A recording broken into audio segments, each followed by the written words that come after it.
Well, good morning. Hi, Good morning. everyone. Good morning, Brant. Hi, everyone. Thanks for being with us. My name is Jenny Noonan Dye. I'm joined by my friend and co host, Brant Malone. We, the two of us together, comprise what we like to call, because it's what it's called, the Mormon News Report podcast. And today, on Sunday, October 25th, 2020, we are doing what we've been doing on a weekly basis since March, since things shut down with the pandemic, and that is to have a come follow me lesson here on our Facebook page. Good morning. Every single week since mid-March. I've missed a few weeks, but you and John really are the MVPs and all of our wonderful listeners. We've got quite a few regulars.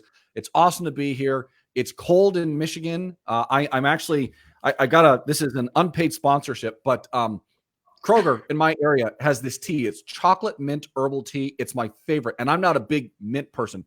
This thing is amazing. I'm using it to warm me up because it's going to be a little bit dark in some parts of the Book of Mormon as we're getting into it. But there's some light. There's some good light there. Sure, sure. No, that's great. And here in Utah, where I am, it is snowing. No way. Way. Whoa. Yeah.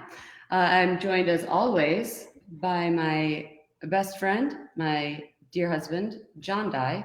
He is the one who's responsible for all the graphics you're going to see anytime something pops up on the screen or changes on the screen or an image. He's the one who's put in the time and the work to do that. So thank you very much, John Dye. You're welcome. If anything is great, we give all compliments to John Dye. And if it screws up, I don't know, you guys can blame me. How's that? So really glad that people are chiming in. As we always ask, we'd love to hear from you. We'd love to know where you're watching from or participating from. Nilla, good morning. We've got or is it Nina? Yeah, for 8 months. Yes, pretty much. It has been a Chris, long 8 months. It's been a fun 8 months, but it's also been a very long 8 months. it's been about 800 years of time since we started. Bob and Sandy, of course, from Arizona. Hello. From Toronto. Okay, great. Lucy, hello. Pam from Utah as well. We've got Annette in California. We've got Ordine in Idaho Falls. So I'm going to turn this up just a little on our end so we can hear better. All right. Great. So, yeah, thanks everyone for being here. We this week are going to study the chapter, or talk about the chapters rather, that we studied this week, which are chapters 3rd Nephi 27 all the way through 4th Nephi. And as John has put up here, what is one thing you learned from this lesson? Please comment below. You know, we have some regular class members, participants, I would say, who really like to share their thoughts, whether it's a brief answer, whether it's taking some time to really type out some more detailed thoughts, and then there are others yet who aren't comfortable doing it, and so they're here, you know, hopefully to be enriched, uplifted, and we're grateful for every single one of you. If you do have something that you would like to share, to contribute to the lesson this week, whether right off the bat or sparked by something that we say or something that you see someone else type, please feel free to join the conversation. We're really happy that you are here. Really, Brant. what we'd like to do is we'd like to make this as close to an original Sunday school lesson as we possibly can. And I don't think anybody liked the lecture style format. I'm so glad that the church has switched over to a more discussion based format where you, as the teacher or really the facilitator, Jenny, your job is to kind of pass the ball around and really facilitate a great discussion. And that's what we'd want from everyone here. You and I obviously have tons of thoughts. John's got tons of thoughts, but it really makes it a better conversation when we have participation from our commenters. It's true. It's true. And it's always nice because people will sometimes very generously, I would say, share their, you know, even personal experiences as to why they think that way. And I like when people share things that are dear to their hearts, that to be honest, are things that I hadn't considered before. So really grateful. And like you said, Brent, this is a thing where when we began this our little online come follow me because we didn't know what else was happening. The only Sundays we've missed are general conference Sundays. And at the time, John and I, that was our calling in our ward was Sunday school teacher. And we've since been released, I suppose, because we've moved. We're in a new ward. And where we are, they're holding an in-person sacrament meeting, which is broadcast via a link to the ward members, and then all the other classes are held online. So we're glad for anyone who can join us, who wants to participate, whether you are meeting in person or not. We're glad that you're here. So Brant, any thoughts right off the bat on this week's chapters? Boy, we get into some. This is a really good part because we're seeing the end of Christ with the Nephites, and I think that anytime you get into some of those, I don't want to call it a closing arguments, but the final comments before someone departs. We've talked in the past about the value of the final comments of a prophet in the Book of Mormon before they pass on, and what we can learn from that. Well, now we're talking about Christ before Christ returns back to heaven. And so we see some really fascinating things. And for me, I kept going back to, for example, in the beginning part of 27, there was a long discussion about the name of the church. And I know that that's been a key focus of President Nelson during his tenure as church president. And there's a part of me that says, there's got to be something here that is super important, that he would dedicate this amount of time to going through and articulating, this is why the church needs to be named the Church of Christ versus other things. So you see this really interesting, I don't want to call it a doctrinal development, but these really interesting theological things that are laid out at the end of 3rd Nephi. And then once we get into 4th Nephi, we see how we go from this peak of Zion type living to at the very end of 4th Nephi, which is just one chapter, it's way down here. And there's a lot of things that I want to get into about that, because people make a lot of analogies of 4th Nephi and what was going on with the Nephites to potentially our day. And so I'd like to get into that too. So I'm all over the map here. I don't even know where to begin, Jenny. So I'll toss it over to you if you've got anything that says that stands out, like, yeah, this really stood out to me. Yes, let's do that. I'm just trying to pull something up here on my computer, but you mentioned that it talks about the name of the church, and as has been very, very, do I want to say in our face? Very prominent about that. Yes, about the name of the church, and that it is the Church of Jesus Christ. Let's go to a comment here before. Excuse me. Cody shares. This week I relearned why it is important to call Christ's church by his name. This week's lesson shows us, as we lean away from using and calling his church by his name, we may tend to lose the focus of Christ's teachings. So, let's read some verses together and look for what the Savior taught us about the name of his church. And I would ask, if anyone is willing to share, what does it mean to take his name upon ourselves? So we're going to go ahead and read 3rd Nephi, chapter 27. We're going to read 1 through 12. And I hope you'll forgive me for reading this, but this is how we do. And it came to pass that as the disciples of Jesus were journeying and were preaching the things which they had both heard and seen, and were baptizing in the name of Jesus, it came to pass that the disciples were gathered together and were united in mighty prayer and fasting. And Jesus again showed himself unto them. For they were praying unto the Father in his name. And Jesus came and stood in the midst of them and said unto them, What will ye that I shall give unto you?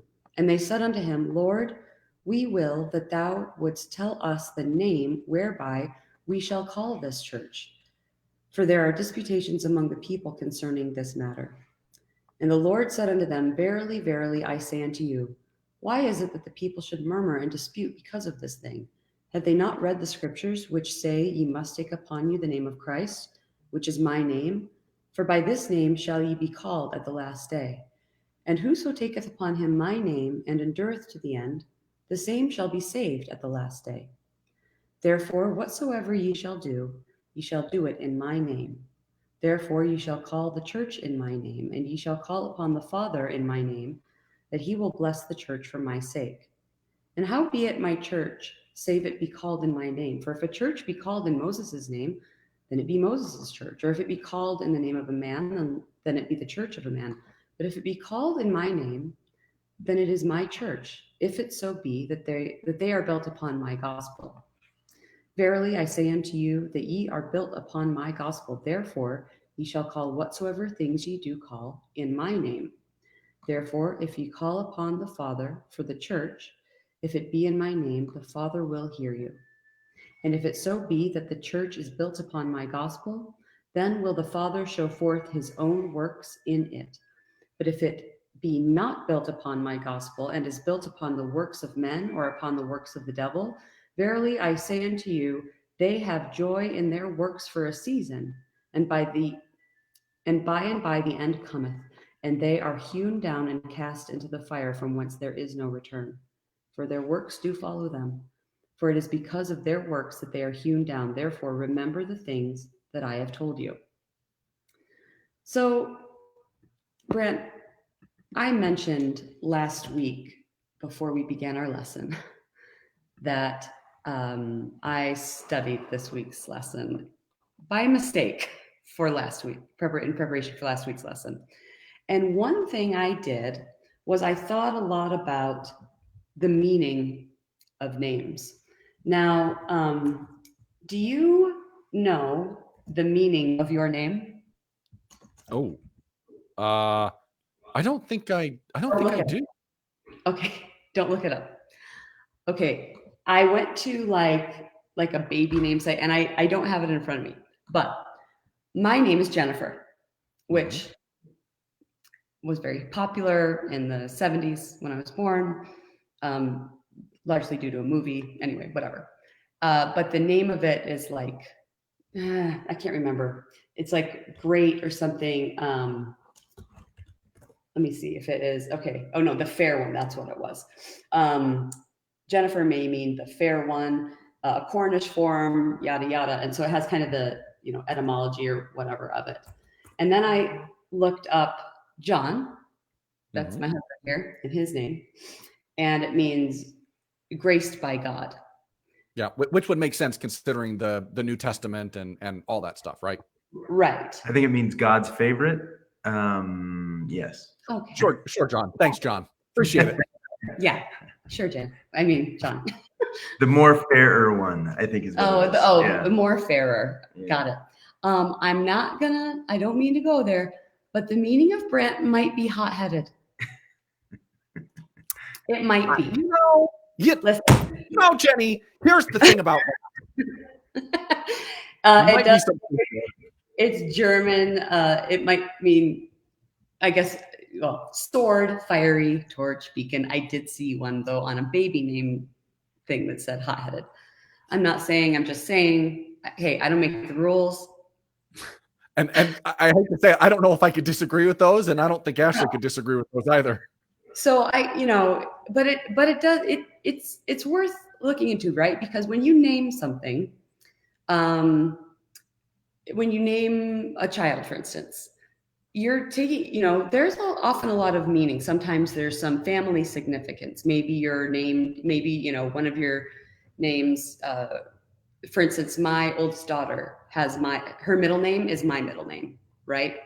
And that was intentional.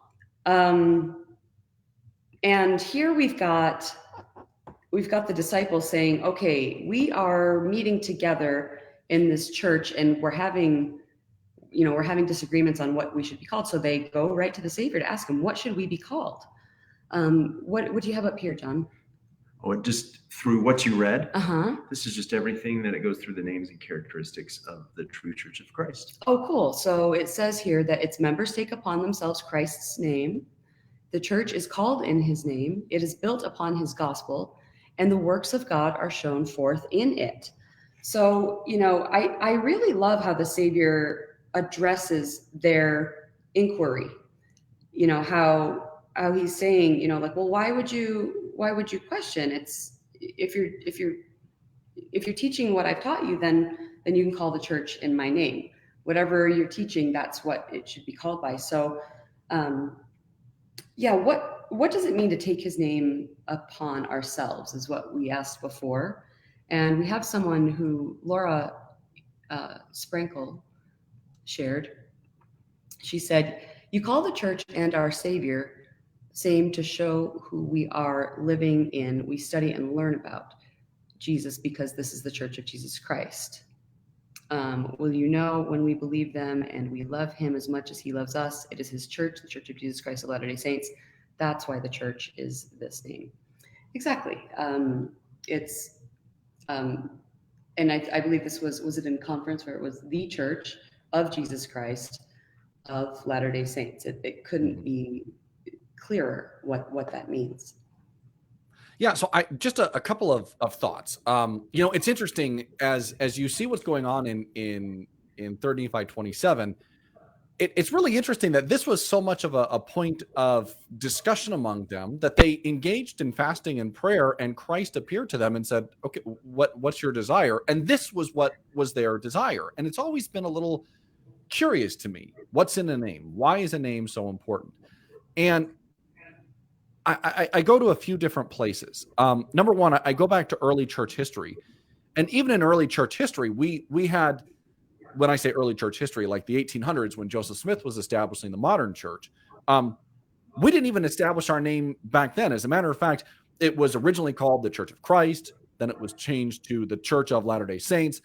And finally, it was changed to the Church of Jesus Christ of Latter-day Saints. But that was only after the Lord came in and said in D&C 115, "For thus shall my church be called in the last days, even the Church of Jesus Christ of Latter-day Saints." And that was difficult for some people because you're seeing this name change. So obviously the name's important. And I'm glad you brought up the what's behind a name, because that's something to be said as well. Why is it important that we not only call ourselves the Church of Jesus Christ, but we take upon that name ourselves? Elder Oaks, or President Oaks, said something really interesting.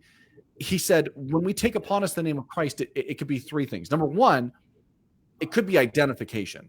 We take upon us the Savior's name in this sense when we become members of the church that bears his name. And if you think about it, that's what happens in family relationships. Here in the United States, it's very common for people to take upon them the name of their spouse, and they establish their own family through that name. Some people do that, some people don't. Some people adjust or change their names as needed. But it all becomes part of that clan, that tribe. And if I think about it, that's what's going on with all of our families. I think about my little family. We have our unique quirks, our unique ways of viewing the world, our ways of talking about the world, and that's part of being a Malone. But finally, I think that there's something really powerful in being able to, and maybe it taps into our tribal nature as people, but there's something very powerful about being able to say, we are part of Christ's church, and have that name out there. And Jenny, as you and I have done the news show, we've talked a lot about the difficulty sometimes about mainstream mass appeal of referring to the church as the Church of Jesus Christ of Latter-day Saints, not the LDS Church, not the Mormon Church. And I'll admit, like, that's one of my shortcomings. I still have a tough time doing that sometimes. There's also something very powerful about being able to say, I'm part of this tribe, and my tribe is the tribe of Christ. And the last thing, and then I'll throw it over to you and John for some thoughts, because I think this might tap into a few things.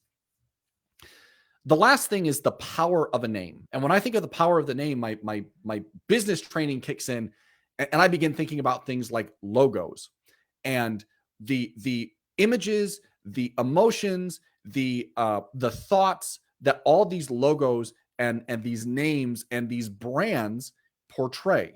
And if I think about it, and John's got a picture of the new church logo down there in the bottom left.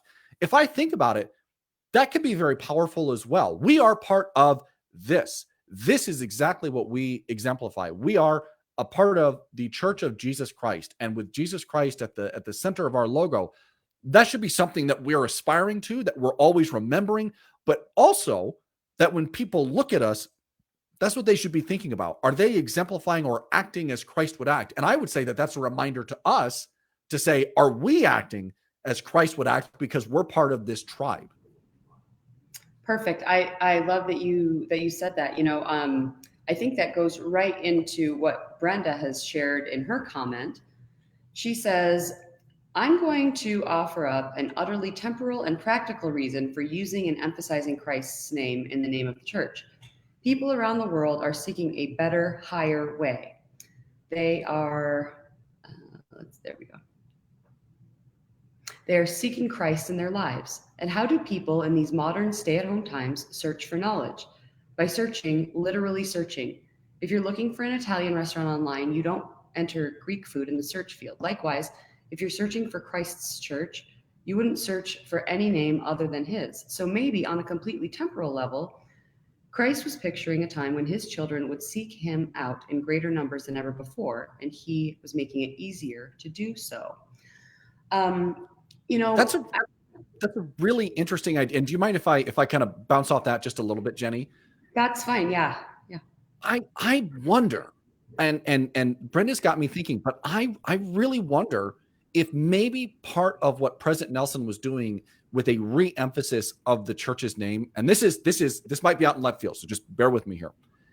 I wonder if that was also potentially trying to press a reset button on quote unquote Mormon culture. And I say that because sometimes we can get, our culture is a very unique culture. We have certain things that, frankly, we fixate on. Sometimes things are more important than other things. And I wonder if that was potentially him and, by extension, the Lord saying, guys, we got to pull back from getting way too knee deep into some of these, and we need to be focused on some of the basics. If we are Christ Church, like Brenda said, we need to be acting like it, because people, and forgive me, because I know that there's some people super passionate about this, but we can't make our entire church service about emergency preparedness and food preparation, which is a very knee-deep Mormon thing. That's very much what Mormon culture, that was a big part of it, right? But what we're trying to say is we need to be more Christ-like. So we need to talk about Christ more. And if there are situations where, for example, food preparation, emergency preparedness might come up, maybe that's when we take a step back and say, so what would Christ be doing in this situation? Would he be concerned about hoarding all the food for yourself? Or would he be concerned about looking out for other people, saying, you know what, they might not have the same storage, the same privileges that I do in both purchasing the food or having sustainable food?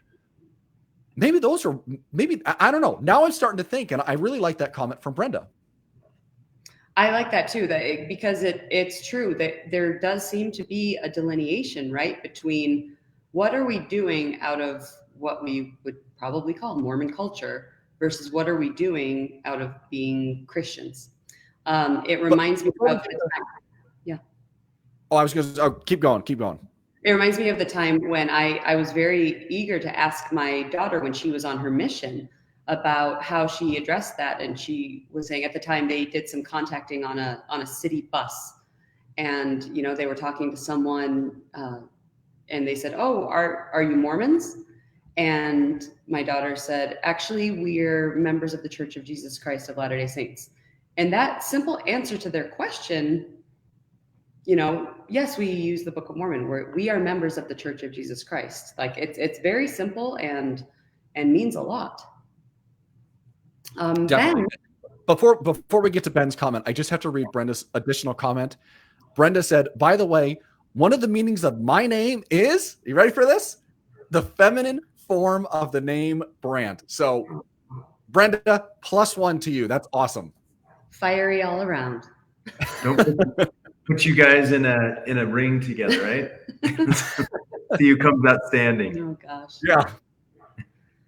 Ben, thank you so much for writing this out. He shares, I love the idea of names as words of power. In the old world legends, our world was full of mystical creatures like spirits, fairies, dragons, and gods. People back then believed that these sorts of deities could be invited to grant us their boons and powers by giving them gifts or sacrifices. And each boon would have a specific effect. For example, powers over rain, success in battle, healthy babies, finding gold, harmony in the home, destruction upon your enemies, etc.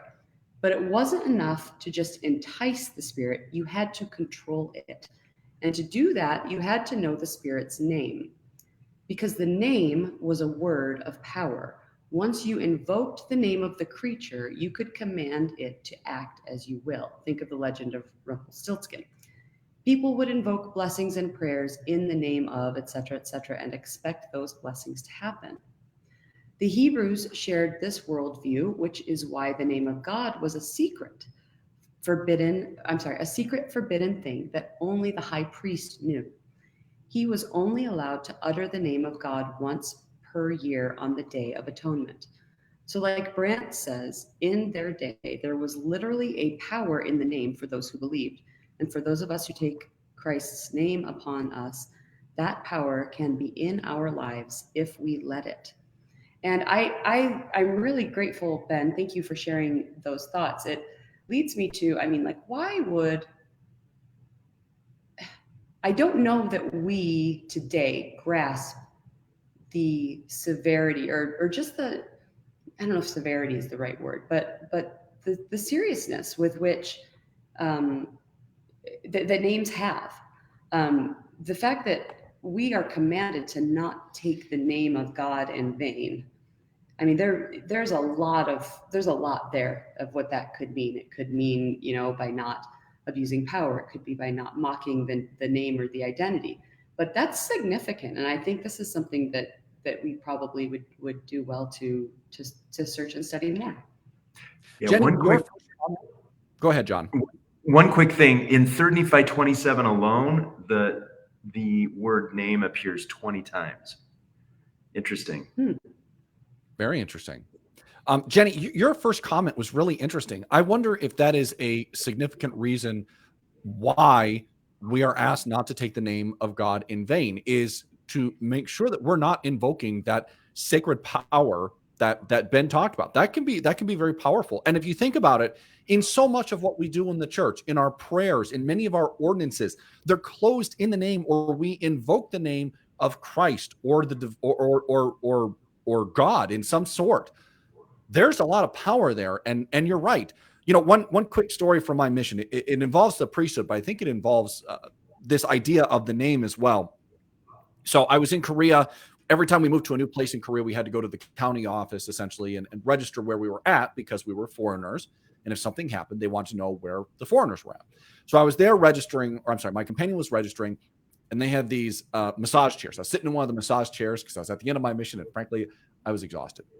And an intoxicated elderly Korean man came up to me. I could tell he was intoxicated because his eyes were very bloodshot. And when he spoke to me in his garbled Korean, it just about knocked me off my chair, and I was sitting down. That's how strong the alcohol was. And he was looking at my tag, and he goes, "Maril Sando Jesu Christo Kyohe," and he's reading the Church of Jesus Christ of Latter-day Saints on my name tag. And he goes, "So you're a missionary, huh?" And I said, "Yep." He goes, "Do you have the priesthood?" And I said, "Yep." And he said, and at this point, I'm never going to forget it, because his eyes were kind of bloodshot and glossy, but it was almost like I saw his eyes very clearly. He said, when I read my Bible and I read about people who have the priesthood, they can do things like heal the sick, cure the blind, cause the deaf to hear. They can even raise people from the dead." And he points this gnarled finger at me, and he says, "Can you do that?"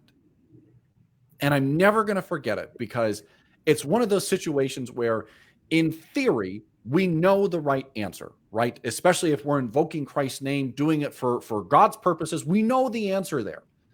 But when you're being asked point blank in that manner, you really do some introspection. And you have a moment where it's like, do I really believe this? Can I invoke the name of Christ? Can I invoke that sacred power to do the things that this person is asking?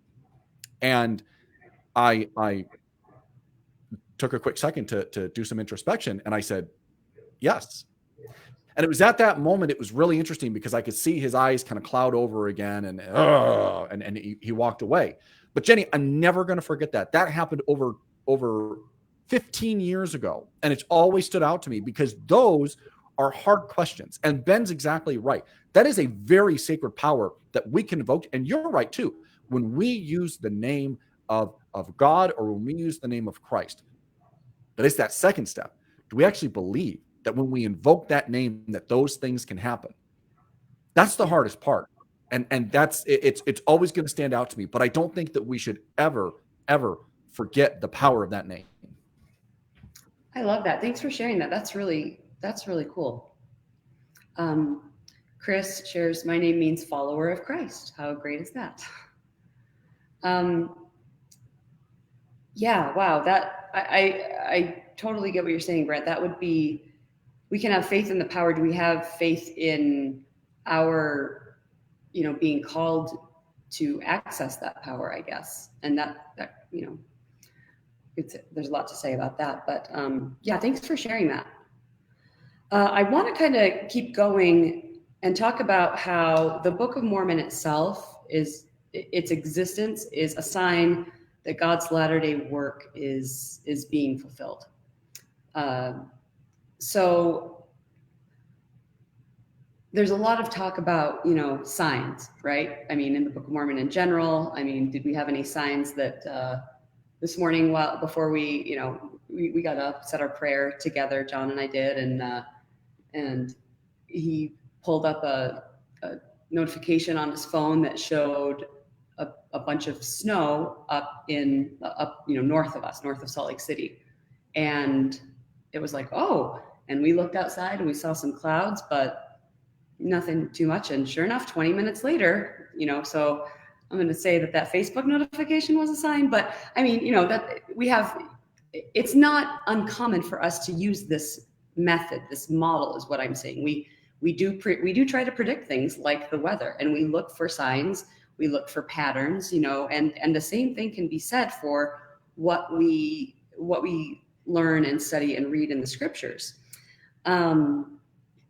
So in 3 Nephi 29, 1 through 3, we learn what's signified by the coming forth of the Book of Mormon, which those 3 verses, 3 Nephi 29, 1 through 3, says, "And now behold, I say unto you, that when the Lord shall see fit in his wisdom that these sayings shall come unto the Gentiles according to his word, then ye may know that the covenant which the Father hath made with the children of Israel concerning their restoration to the lands of their inheritance is already beginning to be fulfilled. And ye may know that the words of the Lord which have been spoken by the holy prophets shall all be fulfilled. And ye need not say that the Lord delays his coming unto the children of Israel. And ye need not imagine in your hearts that the words which have been spoken are vain. For behold, the Lord will remember his covenant, which he hath made unto his people of the house of Israel." And I think it's interesting to think about this in 2 different perspectives, Brent. One, when this is happening, when this is being recorded. But secondly, we, in I don't know if this is scripture inception, right? But as we are, reading it now, and we're like, well, where are the signs? And right here it says, basically, if you're reading this, that's a sign. Do these words exist in this book? That's a sign. I think it was President Benson who talked so much about flooding the world with the Book of Mormon. And at the time in the 1980s, that was this idea that we're going to mass print a bunch of them. So I want to take everyone on a history lesson. The original Book of Mormon, when that was produced, it had to be done with all these little pieces of type that all were laid in on the typesetter's manuscript. Yep. And then they would press it, and that's how it would do it. And early, like people would go around and missionaries would go and try and sell the Book of Mormon because it didn't come cheap, right? Books were expensive. If you had a book, it was a big deal. And then as we get to, the modern printing age, the 1950s, the 1980s, now we can mass produce tons of books. And the amazing thing to me is, I don't know if President Benson even had an inkling of what can happen as far as spreading and flooding the world with the Book of Mormon. The fact that we can all have it instantaneously right here. That's the amazing thing to me. And that really should be a sign to say, we can have this as is. And I'm well aware, not everyone's going to have one of these. I would love to live in a world where access to quality internet is something that is a worldwide standard for people, but we're getting close. Mhm. And that's powerful, especially when you think about the ways that the Book of Mormon can go forth, the ways that the messages of the gospel can go forth to places that would not be able to have them previously. That's huge. And so, yeah, I do think that that is a sign. This is a sign of the covenant. This is a sign of Christ's message coming out from the earth. It's amazing. Yes, thank you. Yeah, for a long time it's been, how are we going to reach all the corners of the earth? And it has turned out that the digital availability is really, I mean, the advancement of technology just since Joseph Smith's day is astounding, and the going forth of the gospel is something that, you know, benefits from that for sure. What's that comment right there? Laura shares, I learned from my name to be Christ-like is also to be ministering as we are supposed to be doing, and is a service I love to do what we were instructed to minister to each other in different ways. For example, those who are in need of service, we help the elderly. That may be hard to help with yard work, or maybe a single mother. I may need help with small children, or in case others may need a little help with a little food, which I don't mind donating to others. I don't mind fixing meals for people who are in need of help. With that, also donate my clothes, all that kind of stuff. I'm going to stay as much as possible, as my husband does too. This is what we were taught, to be Christ-like and minister to others as we can. Yeah, exactly. Going back to the name and what it means, exactly that. What would Christ do? And that is look around. What do the people need? So you need to know the people and act accordingly. Yeah, Brant, I really like what you said. John, did you have anything to add to that? Or sorry, I didn't mean to put you on the spot. Yep, not really. Just Fourth Nephi gets me excited. Yeah, I was going to say. So we can go there. Okay, so. And no, sorry. Did you have final thoughts? Well, no. I wanted to say that as Brant said at the very beginning, that what we see is that the Savior does gets everyone ready and then leaves, right? Like, okay, guys, I'm out of here. And it just brings me back to earlier, when I think it was 2 weeks ago, when we talked about how, with Christ, he came and he delivered his message. He said, this was prophesied that I would come, and here I am. And then he said, I gotta go. And he saw in their eyes their desire that he stay. And that's when, he blessed them. He ministered to them, each one, and gathered the children around to bless them as well. And I just wonder, this time when he left, was it the same type of, like, please don't go. Okay, well, I guess you've got to go. And so we've got here in Fourth Nephi,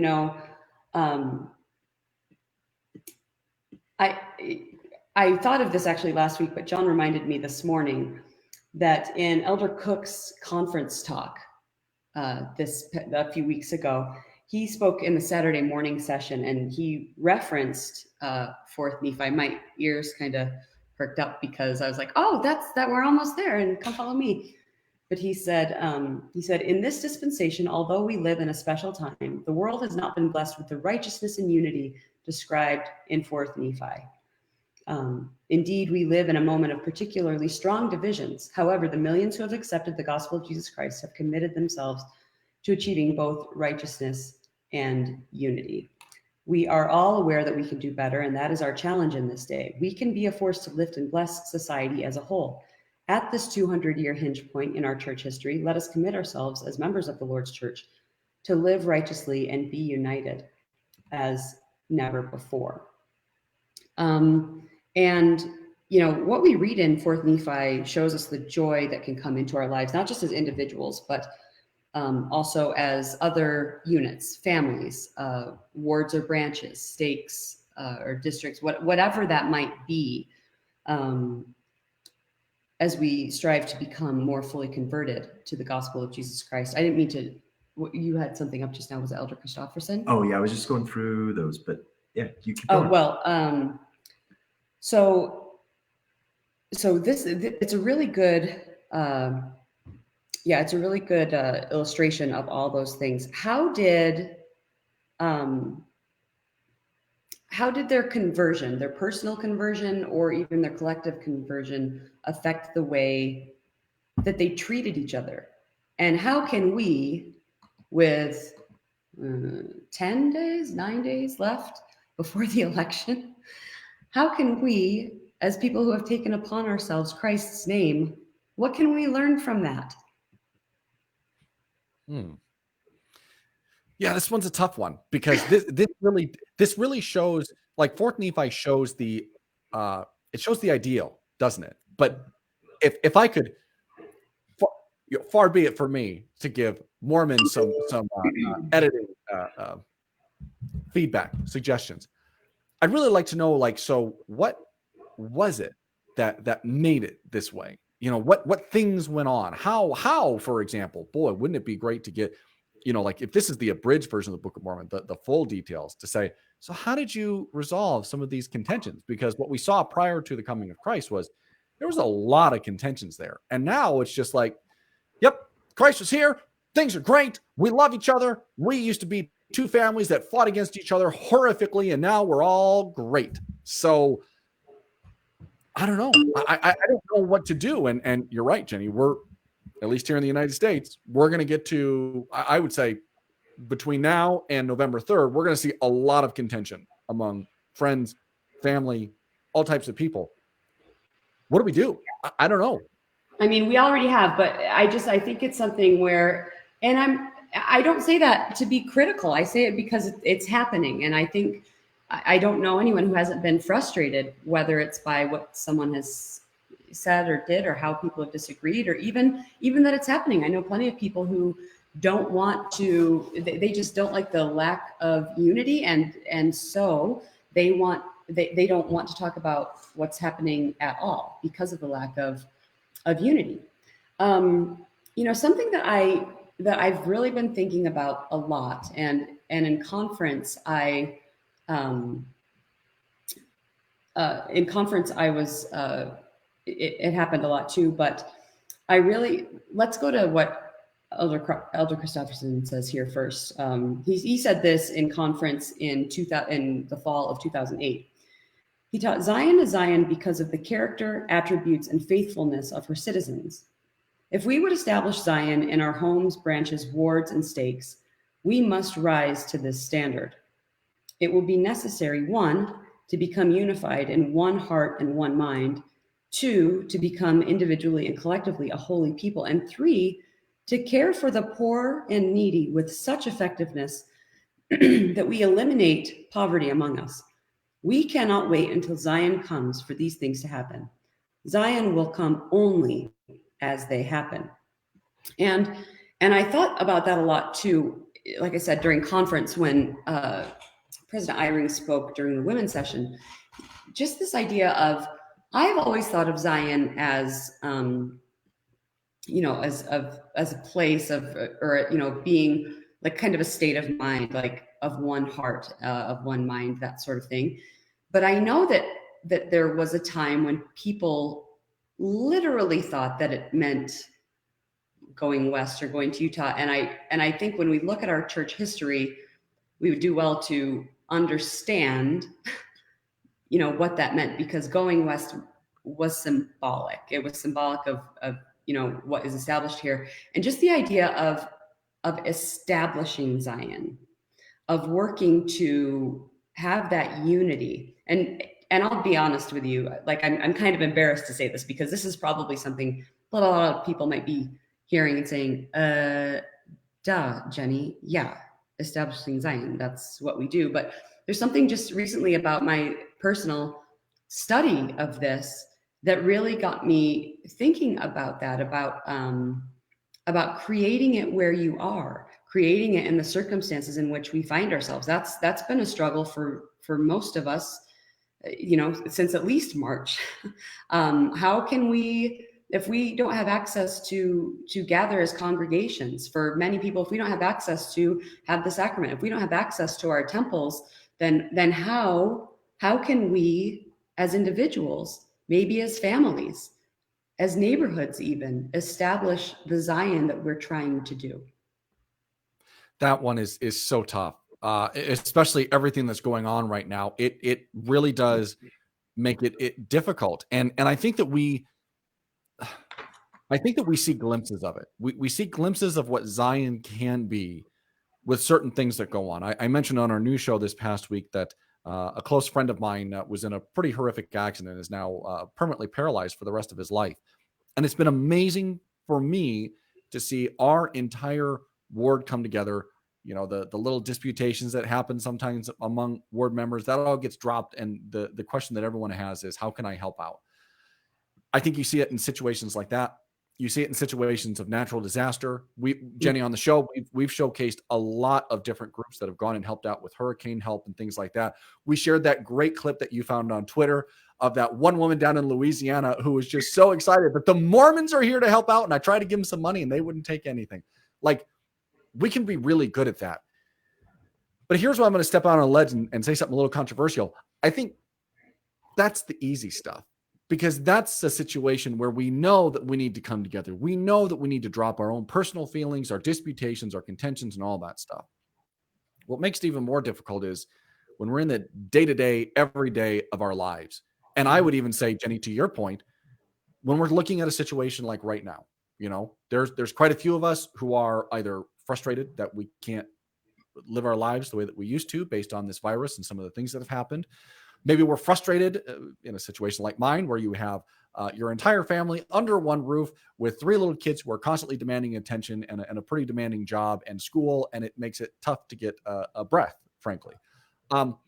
Or we could be in situations where, and I don't mean to make my situation more dramatic than this, but if you're in a situation where you've been furloughed, you don't have money, you're worried about, you know, are you going to be able to pay your mortgage or your rent this month? Those are tough. And I think that makes it even more difficult for us to be a Zion people.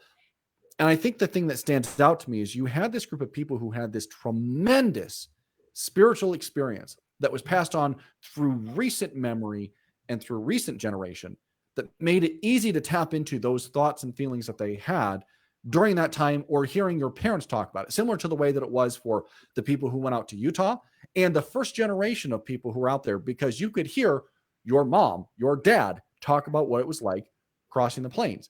One interesting thing that I want to bring up, though, is we see the decline of the Nephite and the Lamanite civilization. And this is from a study done from the Williams Group Wealth Consultancy. They found that 70% of wealthy families lose their wealth by the second generation, and a stunning 90% of wealthy families lose their wealth by the third generation. Why do I bring that up? Because we see within 2 centuries, the entire Nephite and Lamanite civilization not only go back to the way it used to be, I would even say go back to the way it used to be and then some. And I think it's because they don't have that to tap into. If you think about a family that has come and has been a self-made family here in the United States, they worked hard. They know the sacrifice that it takes to get there. That second generation, they might not know it because this is what they lived with. That third generation, they're even more separated from it. Well, I mean, Grandpa was always wealthy, and now Dad's doing pretty well. And shoot, this is my life. Look at how great I am. What's the matter with all these other people? Why can't they? And this might be a little heretical of me, or a little bit controversial. Why can't they pull themselves up by their bootstraps the way that we did? Not realizing that you were born on third base and that your grandfather wasn't born on third base.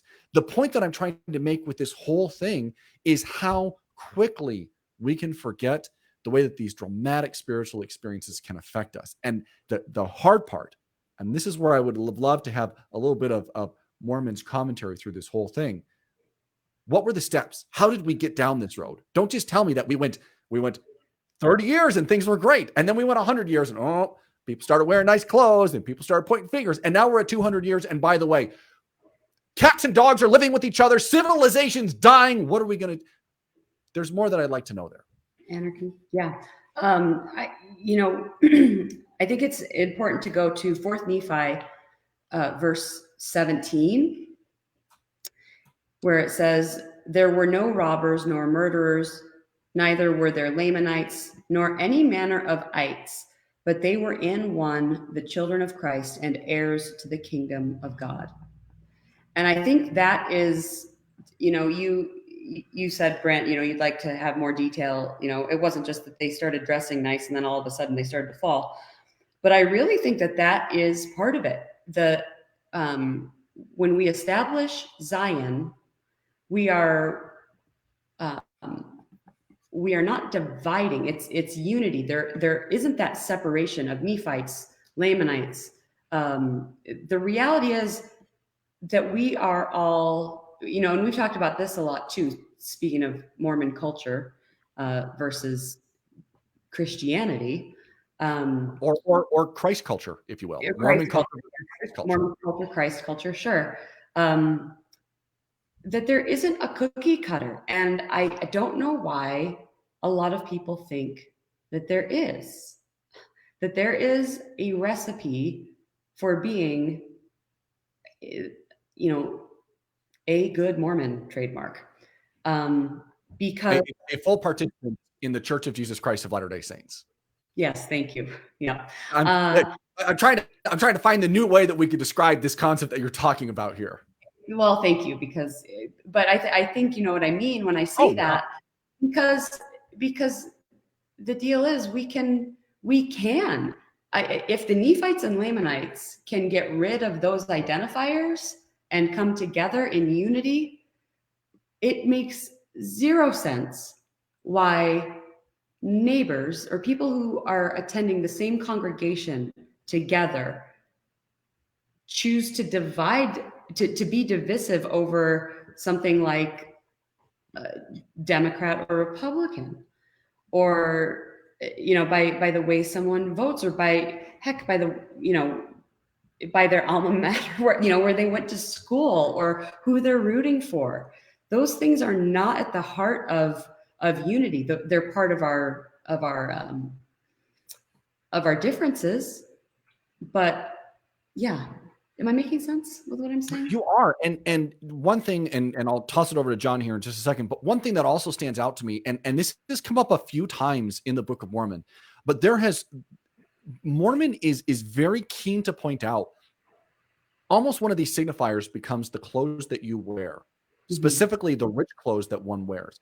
And I'm not saying that if you are privileged enough to be able to wear rich clothes, you shouldn't wear them. But I think that there might be something that goes along with it. Crazy. On a whim, I went out and I was looking at a t-shirt, right? And I think it was one of those, can you believe the price of this t-shirt? There was a t-shirt, a white t-shirt out there, Jenny, for $500. The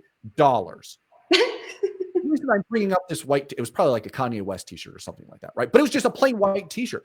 The reason I'm bringing it up is how many people out there who have more money than they know what to do with are going to buy this t-shirt simply because it's $500 and they can, when you can get a basic white t-shirt for cheap. I'm not saying that we all need to be cheap, but what I am saying is we need to be thinking about the reasons why we might be purchasing some of these really rich clothes and what attitude that is developing within us. It has always stood out to me, and it's popping out as I'm skimming Fourth Nephi right now.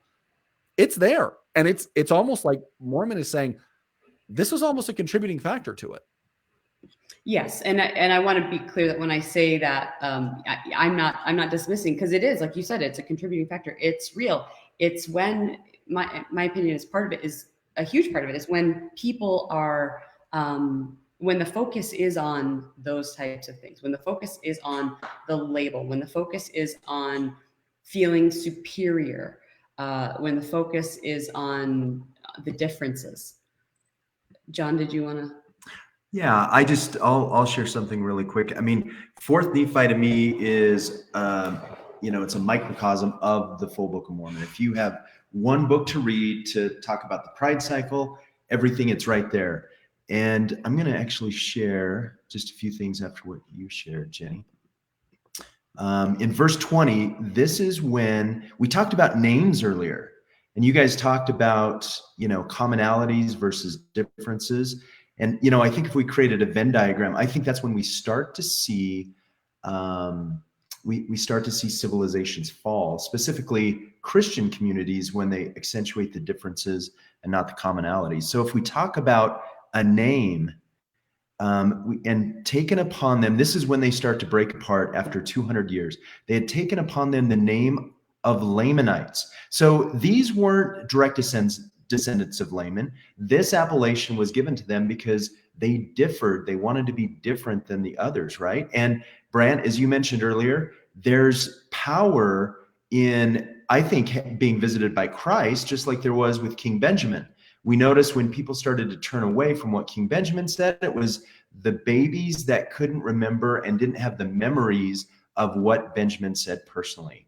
Those people, like you said, as we start to see third and fourth generation rise, these are people that memory is much more vague to them, right? This is grandpa, great grandma that had talked about this. So therefore, there began to be Lamanites again in the land.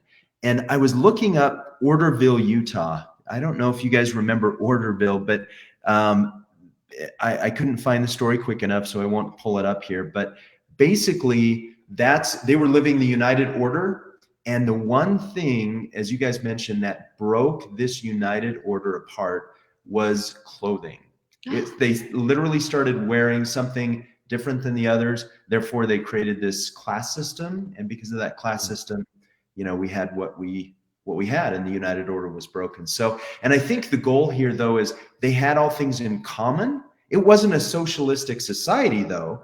This was of their own free will and choice they gave of these things, right? This wasn't the government saying, you know what? You give all your milk from your cow to us and we'll apportion it out. These are people saying, of my own free will and choice, I'm going to give in my abundance to those who don't have. Mm-hmm. Stars upon really quickly, I want to read Brenda's comment because she had a great one here. She said, "It made me crazy as an East Coast Philly area convert to hear Utah missionaries express their pity for me because I wasn't born in Zion and they were." She rolls her eyes and says, "Oh, please." I'd respond, "Unless you mean the park, Zion's park, take a seat and get over yourself." To me, Zion was always a place I wanted to establish in my heart. No one has ever built a city or a nation or a kingdom without building a vision of it in their minds and hearts. That's a great comment. That is what Christ asks of us, which is why his name is the cornerstone and the keystone of all things. That's a great comment, Brenda. And I like that. And that'll be my final comment. And I'll turn it over to Jenny and John for their final comments for our Come Follow Me this week. I like that. That's, I would have said to those missionaries, Joseph Smith wasn't born in Zion either. So, yeah, thank you, John, because that's, I think you summed that up nicely. The end of the chapter in Fourth Nephi, and I didn't know that about the clothing. That's good. And as we finish out the chapter of Fourth Nephi, we don't have time to read it, but you can just see how one thing leads to another into the destruction.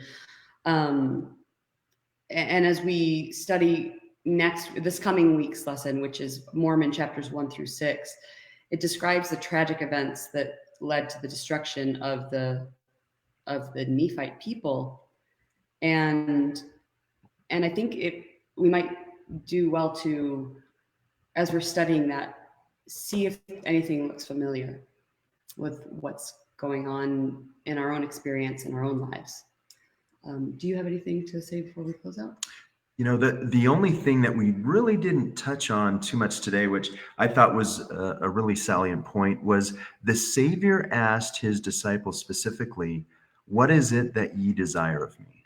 Right? We had 9 of the 12 desire to come unto him as soon as they passed away. So they would pass away and they'd return to him in his kingdom. The 3 disciples, though, those are the individuals that we're aware of that said, "I desire to bring, souls unto thee." And, it's amazing to think about them, that whole story and what they're doing today, potentially to help us. But, what would we say if Christ asked us this? What is it that ye desire of me? How would we answer that? I think that's introspective and we just need to think through that. Thank you. I like that. Thank you for including that. So yeah, thank you everyone for joining us. Thanks for all your contributions, those that we got to, those that we didn't get to. Again, next week, or this coming week, is it's Mormon chapters 1 through 6, and it's something where, you know, we can talk about and we can think about what things do we need to do or consider as we try to remain faithful in times of wickedness. Our previous ward that we just moved from, we are a real big fan of the bishop of that ward up in Salt Lake, and his kind of personal tagline, I think, is he always says, keep the faith, and it's always, you know, very enthusiastic, and so I think that's something to consider for this week's lesson. Thank you everyone for joining us once again next week on Sunday, November 1st, which we have daylight saving. So keep that in mind, please. I'm gonna fall back, get a little more rest, be a little darker, and and we'll see you. And thanks again for joining us. Please remember to join Brant and myself on the Mormon News Report podcast. And thanks so much. Have a great week, and we'll see you again soon.